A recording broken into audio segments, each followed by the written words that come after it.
रायगड सम्राट अल्पावधीत लोकप्रिय ठरलेले रायगड सम्राट रयतेच्या सेवेसाठी सदैव पुढे। रायगड सम्राट राजकीय, सामाजिक, शैक्षणिक, शेतीविषयक अचूक बातम्यांसाठी रायगड सम्राट न्यूजला सबस्क्राईब करा।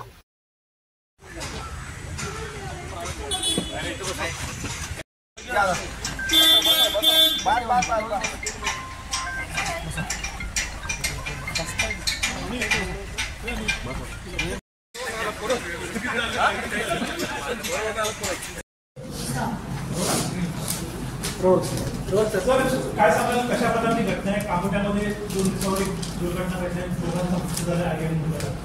आरोपी कशा प्रकारची स्पंदन? काल दुपारी साधारणतः 4च्या सुमारास नियंत्रण कक्षामार्फत कामोटे पोलिसांना खबर मिळाली की ड्रीमलँड नावाची सोसायटी आहे कामोटेमध्ये, तिथल्या एका फ्लॅटमधून गॅस लिकेजचा खूप वास येतोय। त्या कॉलच्या आधारे कामोटे पोलीस स्टेशनचे बीट मार्शल गेले।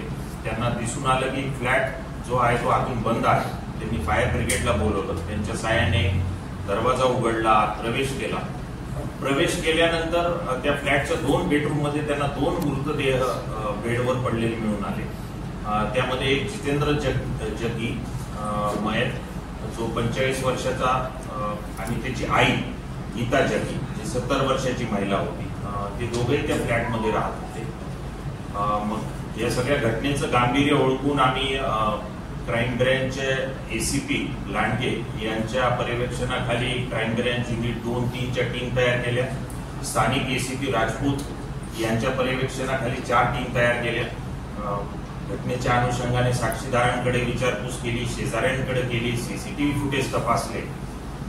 आणि या सगळ्याच्या दरम्यान आम्हाला असं दिसून आलं की काही व्यक्ती 31 तारखेच्या रात्री त्या इमारतीच्या आत प्रवेश करतात मयत जितेंद्र जगी सोबत। पुन्हा पहाटेच्या सुमारास ते बाहेर जातात, पुन्हा वापस येतात फ्लॅटमध्ये, आणि शेवटी 1 तारखेला सकाळी 7 वाजता 2 व्यक्तीच फक्त त्या इमारतीतून बाहेर पडतात। या 2 संशयित व्यक्तीच्या तपासासाठी आम्ही सगळी पथकं लावलेली होती। त्यामध्ये कळंबोली पोलीस स्टेशनचे PSI गवळी यांनी त्यांची ओळख पटवली, आणि मग क्राईम ब्रँचचे युनिट 2च्या टीमने त्यांना उर्वे परिसरातून या दोघांनाही ताब्यात घेतलं। हे जे 2 व्यक्ती किंवा मुलं आहेत त्यांचं नाव आहे संजोत दोडके आणि शुभम नारायण। यांच्याकडे मग सखोल विचारपूस केली पोलिसांनी। विचारपूस केल्यानंतर त्यांनी असं सांगितलं की हा जो मयत जितेंद्र जगी आहे हा त्यांचा परिचयाचा आहे गेली 1.5-2 वर्षापासून, आणि त्यांनी त्यांना आमंत्रित केलं होतं की माझ्या फ्लॅटमध्ये या, आपण 31 डिसेंबरला पार्टी करू। हे 3 जण त्या फ्लॅटमध्ये पार्टी करत होते, दारू पीत होते।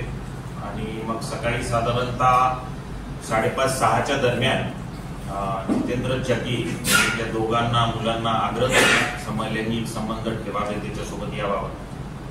मग त्याचा राग आला शुभम नारायणी या मुलाला।